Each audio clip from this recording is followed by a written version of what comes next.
Ma a kandidáról fogunk mindent megtudni, ami csak érdekelhet téged. Elmondok mindent. Mi az a kandida? 2 módszert, amivel tesztelheted otthon, hogy van-e neked, hogy mi az, amit ehetsz, és mi az, amit nem a kandida diéta során. Hogy a kandida milyen hatással van a szervezetedre, milyen mellékhatásai vannak annak, amikor a kandida elkezd kihalni a testedből. Továbbá, hogy mennyi ideig kell a kandida diétát csinálni. Garantálom, hogy egy új világ fog megnyílni előtted, és a hatást már akár a második héten érezni fogod. Ha új vagy a csatornán, én Andi vagyok. 11 éve élek Dublinban, ebből 7 holisztikus terapeutaként. Egy csomó alternatív gyógymódot megtanultam, és ki is próbáltam, vagy azért, mert az én családomnak volt szüksége rá, vagy pedig a vendégeimnek szerettem volna segíteni ezáltal. Ezekből mindig tanultam én is, oldódott a karmám, tisztultam, és a csatorna neve is ezért az, hogy ma minden más félúton, mert én sem vagyok tökéletes. Utam során olyan összefüggéseket találtam bizonyos dolgok között, amit úgy éreztem, hogy másnak is hasznára lehet, hogyha elmondok. Célom, hogy ezeket a hiányzó láncszemeket adjam át neked is. Tarts hát velem! Üdvözöllek a Ma Minden Más csatornán. Kérlek, vedd figyelembe, hogy az itt szereplő javaslatok, vélekedések, információk és technikák nem minősülnek egészségügyi szaktanácsadásnak. A kandida diétát az előző videómban termékenység fokozása miatt hoztam fel. Ha nem láttad, a link lent a leírásban megtalálható, de nem csak a termékenység fokozására segítség. Ha hasonló dolgok érdekelnek, kérlek iratkozz fel a csatornára, vagy kommentben mondd el nekem, hogy számodra mi volt a legnehezebb dolog. Ha megnyomod a kis csengőt, akkor minden videóról értesítést kaphatsz majd, és soha nem maradsz le egyikről sem. Vágjunk is bele! Mi a kandida?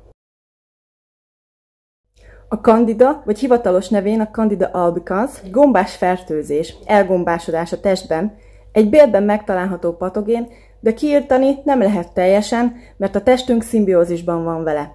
Amikor én először ezzel a problémával fordultam a nőgyógyászomhoz, nagyon aranyosan annyit mondott, hogy hát ez olyan, mint a nátha. Az ember akármit csinál, mindig elkaphatja. Cuki hangzik, nem? És mindezért cserébe egész életünkbe küzdhetünk ellene, amiért a mai kor helytelen táplálkozási szokásai ennyire előtérbe kerültek. Hiszen ez nagy hangsúlyt fektet mindenre, ami feldolgozott, és cukorral van teli, és ezt a kandida imádja. Aki ebbe a diétába bele akar vágni, nagyon fel kell kösse a gatyát, és nagyon motiváltnak kell lennie. Én évekkel ezelőtt kaptam egy foltos hajhullást, ennek kapcsán kerestem meg egy dietetikust, akivel elkezdtünk dolgozni. Majd kiderült, a foltos hajhullásnak köze van ahhoz, hogy a májam nem bírta feldolgozni a már benlévő salakanyagokat, ami abszolút kölcsönhatásban van azzal, hogy ilyenkor a bél sem működik megfelelően, és valószínűleg azért fordulhatott elő, mert hogyha elképzeled, mint egy szemetes kukát, ami teljesen telicsordul, és már nem tud hova menni a dolog, visszaszivárog a bélen keresztül az összes salakanyag a nyirokrendszerbe újra, és ez csak kering, és nem tudsz vele mit kezdeni. Ez a szivárgó bél-szindróma, ezt a kandida okozza, amikor olyan szinten el van már burjánzva, hogy a kandida lukat tör a bélfalon. Tulajdonképpen onnantól kezdve a bél áteresztő lesz. Teljesen mindegy, hogy milyen diétát próbálsz ki, mivel szeretnél esetleg lefogyni, vagy mennyi vitamint juttatsz be a testedbe, mert nem fogja tudni természetesen olyan szinten felhasználni a szervezet, amennyire annak szüksége lenne, hiszen a bél nem tud megfelelően működni, nem tudja a salakanyagokat kiválasztani, és a felszívódást elvégezni. Ezért én úgy gondolom, hogy tulajdonképpen bármi is a problémád, nagyon krónikus betegséged van, én ezzel kezdeni egy kandida diétával, mert ha rögtön helyreáll a bél, és az már biztos, hogy nem okoz problémát, onnantól kezdve a többit rá lehet építeni. Ezért nem ér önmagában semmit a probiotikumok szedése, tehát annak is csak egy második lépés lehet, azután, hogy már a belet rendbe tettük. Tehát például, ha leaky gutod van, vagyis még egyszer áteresztő bélszindróma, Hashimoto disease-ed, második típusú cukorbetegséged, pajzsmirigy problémád, vagy sejtburjánzásos elváltozás, mint például ményakrák, mioma, stb. Ezekre mind hatással lehet az, hogyha a kandida diétát megcsinálod. Nekem ugyanis a 7 hét után, visszamenve az orvosomhoz, a leletem, ami előtte egy P4-es rákszűrés volt, teljesen elmúlt. Hozzáteszem lábjegyzetbe, hogy nem csak fizikálisan dolgoztam a testemen, én energiakezeléseket is igénybe vettem. Ezek a betegségek, amiket az előbb felsoroltam, mind azért alakulhatnak ki, mert a test elkezdett elsavasodni. És a kandida imádja az elsavasodott testet. Hozzáteszem, a rák is, és ez már csak egy második lépcsőfok. Nem azt mondom, hogy ha kandidád van, akkor rákos is vagy, viszont ezek egymásra épülnek, haladsz egy olyan út felé, ami végül oda is vezethet. A megoldás a visszafordítás és a visszaszorítása ennek a baktériumnak, és olyankor biztos lehetsz benne, hogyha lugosítod a testedet, és lugosan tartod, ezért érdemes egyébként mindig figyelni arra, hogy ha nem is élünk tökéletes életet, hiszen szerintem ezt egyikünk sem tud, mindig a nap végén a lúgos ételek előnyben legyenek, mint a savasak. De erről majd beszélünk később.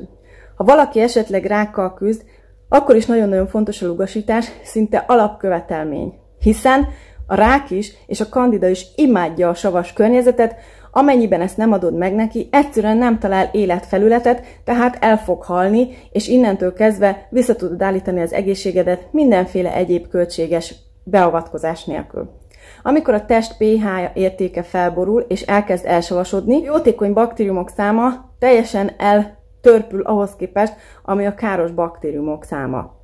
És tulajdonképpen ez okozza ezt az imbalanszot, ugyanis a jótékony baktériumok azért vannak a testünkben, hogy védekezzenek, és a bélben lejátszott folyamatok során ők kitakarítsanak mindent, ami nem odavaló. Ha valakinek ekcémája van, pikkelysömöre, vagy bármilyen allergiája, akkor azonnal erre kell gyanakodni, és elvégezni a diétát, vagy kiiktatni azokat a dolgokat és ételcsoportokat, amik okozhatják a problémát. Általában ezek elsősorban a tejtermékek, de lehet, hogy ennél tovább kell menni majd. Nem tudom, valaha nézted-e az Egyszer volt, hol nem volt az élet mesefilmet, ebben rettentően jól megmutatják, ahogy a kis katonák harcolnak a bejövő baktériumok ellen. Ha nem láttad még, én nagyon ajánlom, keresd ki, és azonnal meg fogod érteni, hogy miről beszélek. Tehát így indul. A kandida elkezd elszaporodni, túlburjánzik. Emlékszel a nyitóképre? Hát körülbelül így képzeld el. Itt az ideje egy nagy generálnak, én azt hiszem.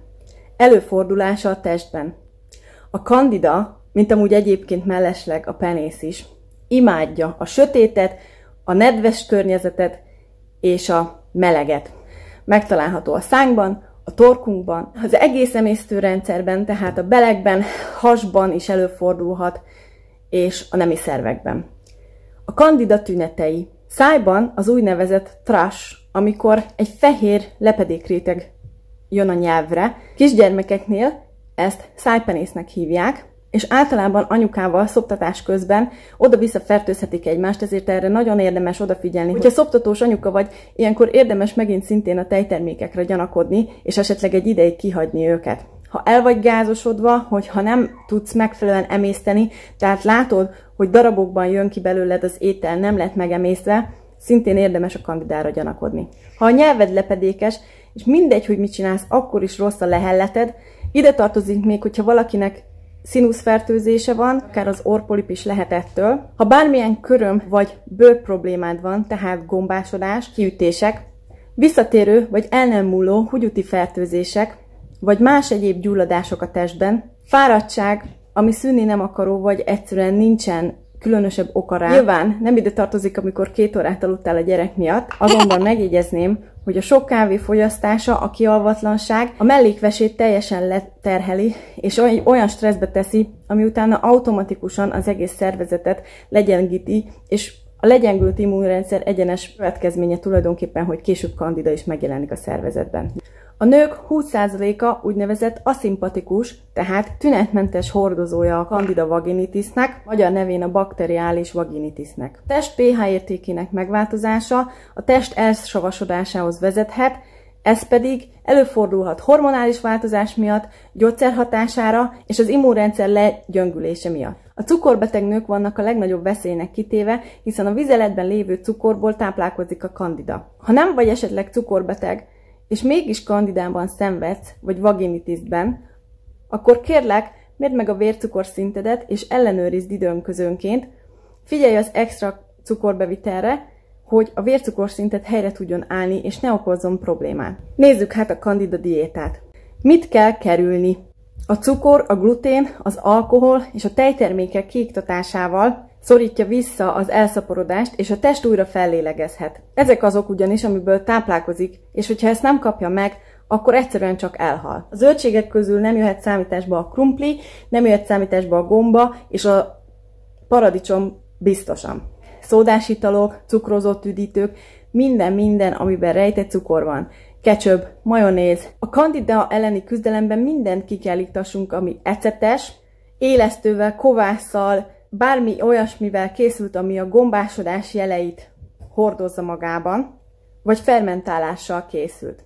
Ezeket mind félre kell tenni.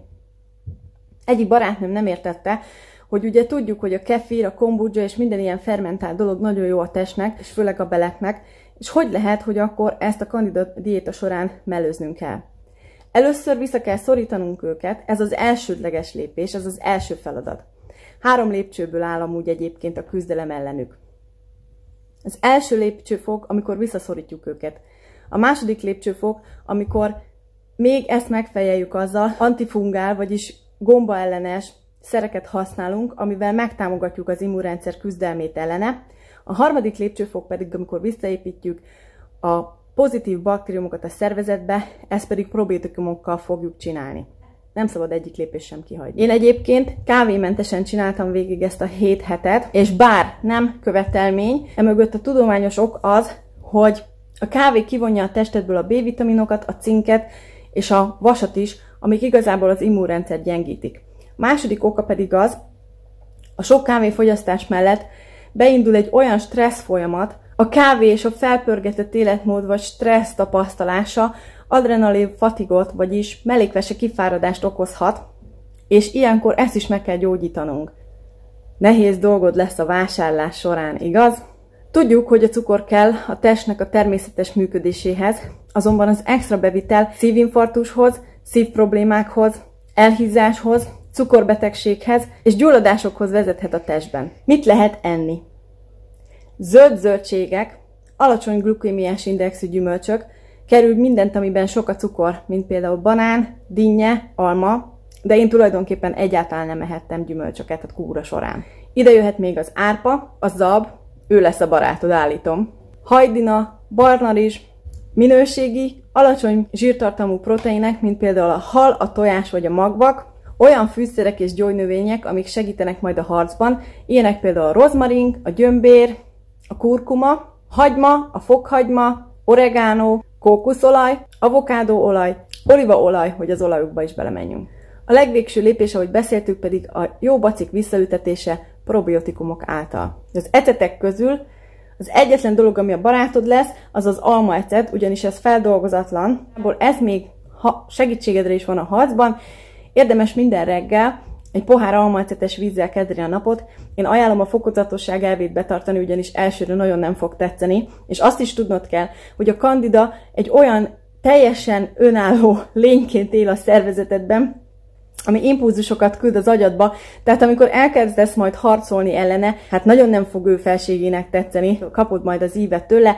Ezek azok, amikor egyszerűen akármit csinálsz, azt érzed, hogy nincs kedved hozzá, tehát a tudatod nem akar eljutni odáig, hogy reggel megidd az almaecetes vizet, vagy pedig jót tegyél magadért, mert ő túlélésre játszik, és azt szeretné, hogyha te abszolút nem csinálnád ezt, de muszáj, kitartani muszáj, és minimum 2 hétig csináld meg, hogy valami változást is látsz, de én ajánlom a 7 hét betartását, sőt, ha valakinek nagyon súlyos az elfertőződése, akkor akár sajnos hónapokig is eltarthat. Ha körömgombába szenvedsz, ami nagyon régóta jelen van a testedben, érdemes ezt akár egy indikátornak tekinteni, hogy ha az elmúlik, és húzódik vissza, akkor láthatod, ez tisztul ki a szervezetedből. Amit én csináltam, az a cikória kávé beiktatása. Kókusztejjel. Hát nem volt ugyanolyan élmény, az biztos, de valamit valamiért. A 7. hét után alig vártam, hogy újra megígyam a kis kávémat a tehéntejjel, és én életemben nem éltem még olyan borzadályt, mint amit akkor érzett a nyelvem. Igazából azt mondják, hogy a 10. nap az, ahol elkezd elhalni a kandida. Kérlek, monitorozd magad mindig a folyamat során. Ha úgy érzed, hogy rosszul vagy, vegyél vissza azokból a termékekből, amiket az előbb felsoroltunk, hogy segítenek kiirtani a kandidát, tehát a kókusz használatát, vagy bármi olyat, amit felsoroltunk, egy kicsit csökkentsd, hogy ne legyen annyira intenzív az elvonási tünet. De mik is ezek az elhalási tünetek? Izgalmas, igaz? Hogyha ennek a diétának valaha úgy vágtál neki, hogy nem tudtad, hogy lesznek elhalási tünetek, akkor nagyon-nagyon rossz élményeid lehetnek, és lehet, hogy nem is tudod, hogy ez minden miatt van. De kérlek, tartsd ki, amikor ezeket érzed, maximum vegyél vissza egy kicsit a lendületből. Ne azt akart, hogy úristen, én most annyira ki akarom ezt írtani, hogy rozmaringgal főzök, és belevágom a kurkumát, és utána még gyömbéres szörpöt iszok, és még a kókuszt is magamra küldöm, mert természetesen teheted. De azonban, hogyha ilyen intenzív tüneteket tapasztalsz, amiket most fel fogok sorolni, az annak a jele, hogy hirtelen túl sok kandida halt meg, és ez a méreganyag, amit igazából a tested próbál kiüríteni, annyira magas, hogy nem győzi a tested. És ezért kell egy kicsit óvatosan bánni ezekkel a dolgokkal. Lehet szédülés, lehet abszolút irritáltság, tehát mérges leszel, undok, ilyenkor mindenki meneküljön előled. Erre jobb felkészíteni a családtagokat is. Hirtelen hangulatváltozás, fejfájás. Ha valaki migrénre érzékeny, akkor migrénes rohamok is lehetnek. Izom- és izületfájdalmak, láz, levertség, de lehet, hogy a kiütéseit fognak abszolút felerősödni, vagy akinek eddig nem volt, kiütései lesznek, mert tisztul a szervezet. Először rosszabbul lehetsz egy kicsit, és csak utána jobban, azonban mindig monitorozz kérlek magad, ahogy meséltem. Szeretném felhívni a figyelmedet, hogy miért fontos annyira ezt a kandida diétát elvégezni, ugyanis ismerlek, és tudom, hogy otthon ülsz, és azt mondod magadnak, hogy tudod mit, ez annyira macerás, én ebben nem akarok belevágni, inkább élek velük együtt. De mindig kérdezd meg magadtól, hogy mi az, amit ki akarsz ebből hozni. Szeretnél terhes lenni? Esetleg el akarod tüntetni a ményakrákodat, vagy bármilyen elváltozást, ami a testedben van. Cukorbeteg vagy, és ezt szeretnéd egy kicsit helyre tenni, Hashimoto disease, vagy bármi, amiről eddig beszéltünk, akkor nagyon érdemes ebbe belevágni. Én úgy gondolom, hogy ennyit megér. Ha láttál már gombát terjedni, vagy penészt, akkor el tudod képzelni, ahogy ez az egész, amikor túl burjánzik, hogy terjed el a testedben, és hogy hálózza be az egészet. Ezért készítettem ezt a képet egyébként a videóba, hogy ezt egy kicsit átlátva átérezd azt, hogy miről beszélünk, és hogy ez mennyire hátrányos a testedre nézve. Hát, ha vizuálisan jobban motivállak arra, hogy ezt el kell onnan tüntetni. Ajánlom, hogy mielőtt nekivágsz ennek, mentálisan mindenféleképpen készíts fel magadat. Ezt nem lehet úgy csinálni, hogy ma itthon ülök, és azt mondom, hogy holnap elkezdem. Kivéve akkor, hogyha egész éjszaka mentálisan fölkészülsz rá, és nagyon elhatározott vagy, de hát miért ne lennél az, igaz? Én nagyon rákészültem, és nagyon be kellett programoznom az agyamba, hogy én ezt nagyon akarom, és végig fogom csinálni. Ez kb. Olyan, mint egy érettségire készülés. Lehetne elmenni bulizni, de neked ezt most végig kell csinálnod. Soha ne kezd neki, hogyha beteg vagy rosszul érzed magadat. Ez egyébként egy kulcspont, és itt el lehet bukni, hogy menet közben esetleg az ember rosszul érzi magát, vagy beteg lesz, elkap esetleg egy náthát, vagy bármit, és azt mondja, hogy hagyom be az egészet. Természetesen ez előfordulhat. Ilyenkor, amikor jobban vagy, kérlek, kezd el újra. Mindig akkor kezd el, amikor abszolút jól érzed magad, és mentálisan is azt gondolod, hogy meg vagy annyira erősödve, hogy ezt végig tudod csinálni.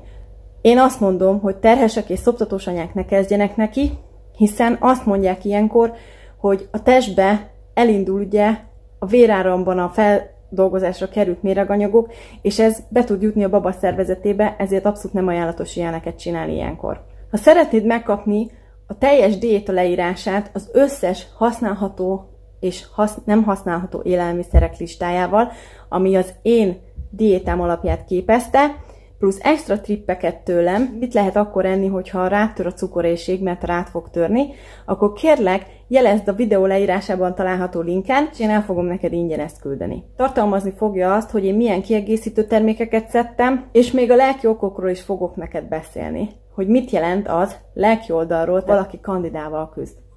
Ha tetszett a videó, kérlek megosztásoddal, lájkoddal vagy kommenteddel segítsd a munkámat, hogy másokhoz is eljuthassak. Remélem, most már megértettél mindent a kandidával kapcsolatban. Amennyiben kérdés merülne fel, kérlek, ne habozz írni.